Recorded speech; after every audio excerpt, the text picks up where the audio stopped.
retomemos o nosso comentário bíblico do Evangelho segundo Mateus. Agora estamos no capítulo 3. Vamos ao verso 1. Naqueles dias surgiu João Batista, pregando no deserto da Judéia. Ele dizia: Arrependam-se, pois o reino dos céus está próximo. Este é aquele que foi anunciado pelo profeta Isaías. Voz do que clama no deserto, preparem o caminho para o Senhor, façam veredas retas para ele. As roupas de João eram feitas de pelo de camelo, e ele usava um cinto de couro na cintura. O seu alimento era gafanhotos e mel silvestre. A ele vinha gente de Jerusalém, de toda a Judéia e de toda a região ao redor do Jordão, confessando os seus pecados. Eram batizados por ele no Rio Jordão. Bom, nós acabamos de ler até o verso 6 do capítulo 3 do Evangelho de Mateus e vamos comentar agora a respeito dessa figura histórica, dessa pessoa que já havia sido predito, né, pelos profetas em visões que Deus havia dado a eles, né? E aqui é citada a profecia de Isaías, uma mensagem de Isaías a respeito desse homem, João, o batizador, daí o nome Batista significa aquele que batiza. Bom, João, então, ele era aquele que iria preparar o caminho e fazer veredas retas para Deus. Ou seja, ele era aquele que iria fazer com que as pessoas se endireitassem para que Deus alcançasse a vida delas. Não estamos falando de Jesus, estamos falando de Javé, Jeová. Ou seja, para que Deus estivesse chegando na vida deles, era necessário que a pregação de João Batista alcançasse o coração deles. E o que João estava pregando? João estava pregando o arrependimento. O arrependimento é algo necessário para que Deus entre na vida das pessoas. E é importante nós entendermos isso, porque o pecado separa as pessoas de Deus. E o arrependimento dá acesso à graça de Deus, que é mostrada através do Filho dele, Jesus, o Messias, Jesus o Cristo. Então é importante a gente enxergar que a gente não merecia Jesus ter sido enviado para morrer por nós e ressuscitar, para nos dar o perdão e a esperança da vida eterna, o perdão dos pecados e a esperança da vida eterna. Mas isso foi uma graça de Deus. Então, com arrependimento, nós nos tornamos não dignos, nós não seremos nunca dignos dessa graça, mas nós nos tornamos recebedores dessa graça através do nosso arrependimento. E é interessante que de todo o Jordão, de toda a Judéia, né, as regiões ao redor do Jordão, ia gente até ele, e aqui diz que eles confessavam os seus pecados. Confessar, infelizmente, no imaginário popular, é quando a pessoa declara os seus pecados para alguém, algum líder religioso, mas não é isso que a Bíblia fala. A palavra confessar significa reconhecer. Então, nós temos que confessar, ou seja, reconhecer os nossos pecados. O batismo, ele serve justamente para isso. Hoje em dia, criou-se uma moda, né? E não é de hoje, não, já de algumas décadas atrás. Isso não existia, mas algumas décadas atrás, né, criou-se uma moda de que a pessoa tem que aceitar Jesus através de uma oração, dizer eu aceito Jesus na minha vida como Senhor e Salvador. Porém, nós vemos que o batismo, a atitude do batismo o crer em Jesus o Cristo e o se arrepender dos pecados. Então você está na sua vida recebendo Jesus como Senhor da sua vida e Salvador da sua vida com o ato de arrependimento que é mostrado pelo batismo. É um ato de reconhecer: eu preciso ser perdoado dos meus pecados, eu preciso ser lavado dos meus pecados. E há um simbolismo nisso, né? A água, não é a água que lava do pecado, mas é aquele que por nós morreu na cruz. É aquele que por nós ressuscitou, Jesus, o Messias, o Filho do Deus vivo. Então, João Batista, ele veio preparar o caminho para que Deus viesse habitar em nossa vida. E para isso, ele veio indicar aquele que traria o perdão dos pecados. Então, ele pregou arrependimento, mostrou, apontou para aquele que trazia o perdão dos pecados, e assim nós recebemos o direito ao perdão, e assim ele preparou, ele cumpriu a missão dele, que é preparar o caminho para o Senhor. Bom, o verso 4 aqui, ele afirma como João ele se comportava. Está escrito que ele vestia roupas feitas de pelos de camelo e usava um cinto de couro na cintura. E o alimento dele é gafanhoto e mel silvestre. Veja que não é uma pessoa do tipo comum. Há uma profecia em Malaquias que afirma que antes do temível dia do Senhor era necessário que Elias viesse. E Jesus disse que o Elias já veio. Mas não, muitos, infelizmente, têm uma determinada religião que prega que o João Batista é uma reencarnação de Elias. Mas isso não é possível porque Elias nunca morreu. Na Bíblia, existem apenas duas pessoas que não morreram e subiram ao céu. Que é Enoque e Elias. Elias nunca morreu e ele foi levado ao céu em um redemoinho. Então Deus o tomou ali para si, né? Elias nunca morreu.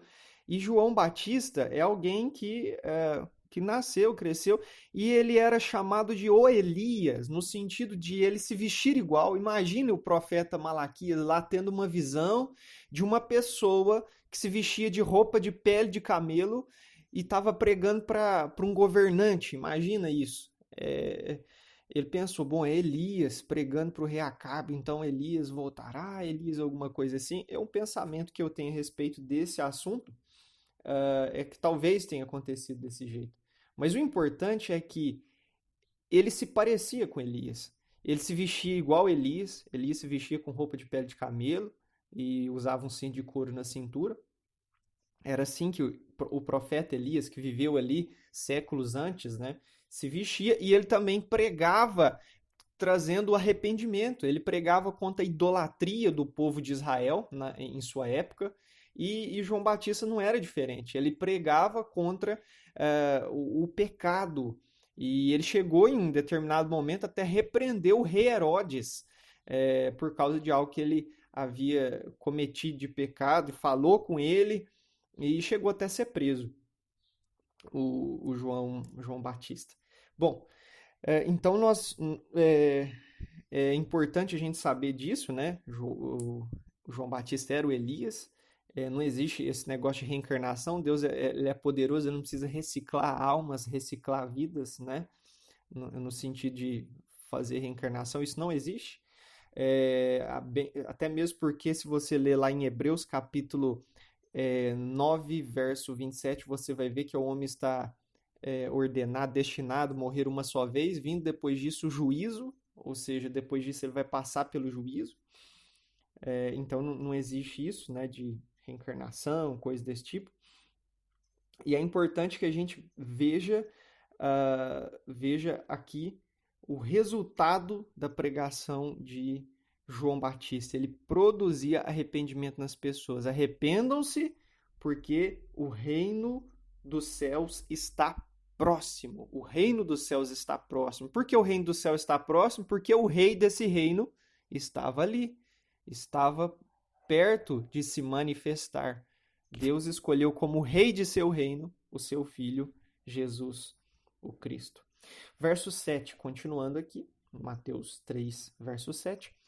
Quando viu que muitos fariseus e saduceus vinham para onde ele estava batizando, disse-lhes: raça de víboras, quem lhes deu a ideia de fugir da ira que se aproxima?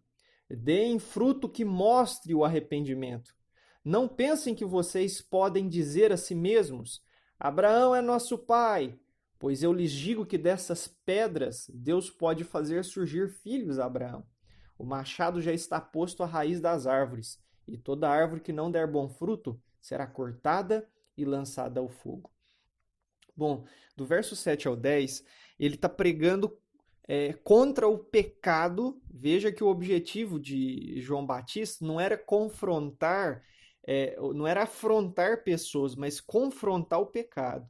Existiam dois grupos religiosos muito fortes na época terreno do ministério terreno de Jesus, que era os saduceus, pessoas que acreditavam apenas nos 5 primeiros livros das Escrituras, que é chamado de Torá, o Pentateuco, né? Gênesis, Êxodo, Levítico, Números, Deuteronômio. Eles não acreditavam em vida após a morte, não acreditavam é, em anjo, não acreditavam em nada desse sentido. E boa parte dos sacerdotes eram desse grupo, então eles acreditavam apenas na Torá, apenas na lei. E existiam os fariseus, esses são os saduceus que eu acabei de falar, e os fariseus eram quase como se fosse hoje o grupo dos judeus ortodoxos. O judeu ortodoxo hoje, do judaísmo rabínico, ele dá tanto valor à Torá e a Tanakh inclui todo o que a gente chama hoje de Antigo Testamento, mas é a Bíblia dos judeus, então dava o mesmo valor à Tanakh e ao Talmud. O Talmud seria um comentário a respeito da lei, a respeito da Bíblia judaica, então eles davam, e das tradições.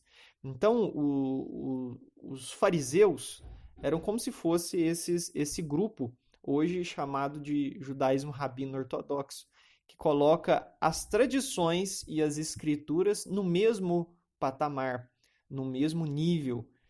Não são todos assim. Se pensar que judeu é tudo igual, não é. O grupo, assim como não era também, não era o judaísmo uniforme no tempo do Senhor Jesus. Então existia esse grupo aqui dos saduceus, existiam os fariseus que eu acabei de falar, que davam o mesmo valor às tradições e à palavra de Deus. E isso é um grande problema.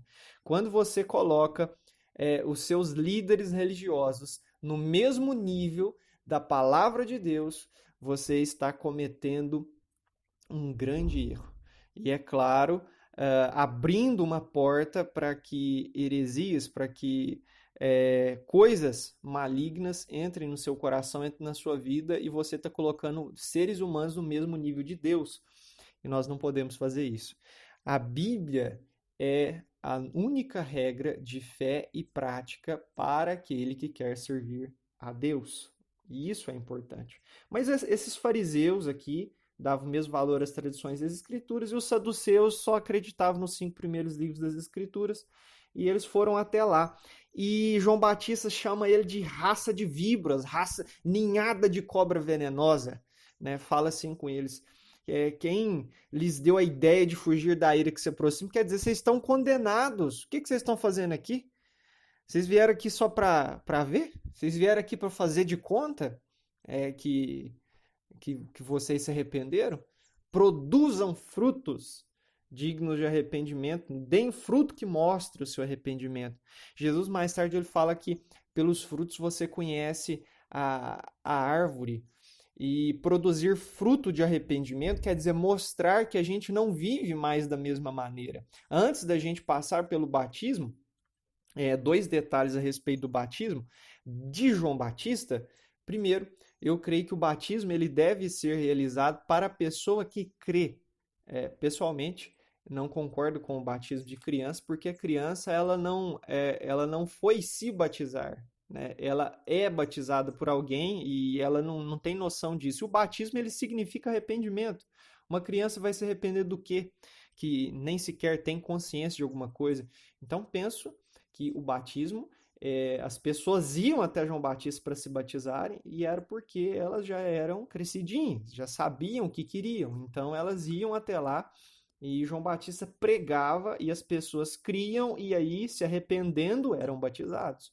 Então, o batismo é um passo seguinte ao arrependimento que mostra o arrependimento. Bom, a outra coisa é que João Batista ele batizava no Rio Jordão. E ele não ia no Jordão, assim, igual tem ilustrações datadas aí da Idade Média, João Batista com um cajadinho lá e uma cuia derrubando água na... Vamos ser sinceros, né? Não precisa batizar no rio se fosse para jogar água na cabeça da pessoa. Então, acredito que João Batista, não que o batismo tem que ser necessariamente nesse formato, desse jeito, dessa forma, mas João Batista mergulhava a pessoa na água, pelo fato de que ele estava no rio, né? Enfim, o que eu gostaria de dizer para você aqui é que se você quiser de fato receber Jesus como Senhor da sua vida, primeiro é necessário reconhecer que você é pecador e que é Jesus que concede o perdão de seus pecados. Não é você fazendo coisa boa que você vai conseguir o perdão, mas é você, depois de ter se arrependido e ter recebido Jesus como Senhor e Salvador da sua vida, aí sim é que você passa a receber o perdão dos pecados, aí que você obtém esse perdão e aí passa a praticar coisas boas, porque agora você tem Jesus reinando sobre você e não mais os seus desejos e as suas vontades reinando e mandando na sua vida. Então isso aqui é importante. E João Batista fala da condenação, o machado está posto na raiz das árvores, né? João Batista era um judeu que pregava para judeus, então ele está dizendo, olha, a pessoa que não de fato mostrar que é de Deus, ela vai ser cortada do povo de Deus. Então, o machado está posto à raiz das árvores, está pronto para eliminar a gente que não quer obedecer. Bom, verso 11 e 12, onde a gente vai encerrar o comentário de hoje, diz: Eu os batizo com água, isso aqui é importante, para arrependimento. Mas depois de mim vem alguém mais poderoso do que eu, tanto que eu não sou digno nem de levar as suas sandálias. Ele os batizará com o Espírito Santo e com fogo. Ele traz a pá em sua mão e limpará a sua eira, juntando seu trigo no celeiro, mas queimará a palha com fogo que nunca se apaga. Claramente, ele está dizendo aqui que ele receberia uma pessoa, eles veriam uma pessoa que tinha mais poder, mais autoridade que João Batista, era mais poderoso que João Batista, e essa pessoa não batizaria com água, mas com o Espírito Santo e com fogo, ou seja, essa pessoa ela tem autoridade para julgar. Essa pessoa recebeu de Deus o mandato de juiz também. Então é importante a gente enxergar que vai existir juízo, sim.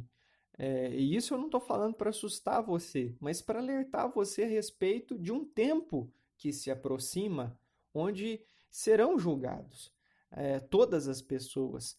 Então é importante que a gente enxergue que hoje Jesus, diante do Pai, diante do Altíssimo, é nosso advogado, é nosso intercessor, digamos assim, mas haverá um tempo em que Jesus estará como justo juiz.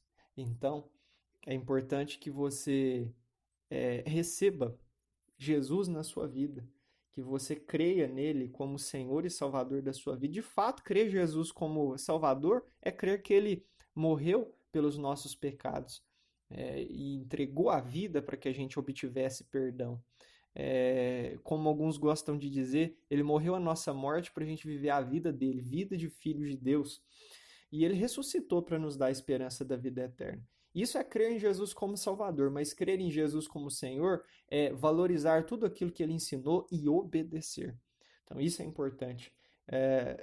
João Batista falou a respeito do Messias, a respeito de Jesus. Ele é mais poderoso do que eu não sou digno nem de ser servo dele, ou seja, nem de carregar a sandália dele, porque esse era um papel de servo, carregar a sandália de seu Senhor. Eu não sou digno nem de ser escravo dele. É isso que o João Batista estava querendo dizer. Bom, eu espero que você tenha gostado dessa explanação, desse comentário. Nós estamos encerrando por aqui o comentário de hoje, em Mateus capítulo 3, verso 1 ao 12, e até o próximo comentário, na permissão de Deus.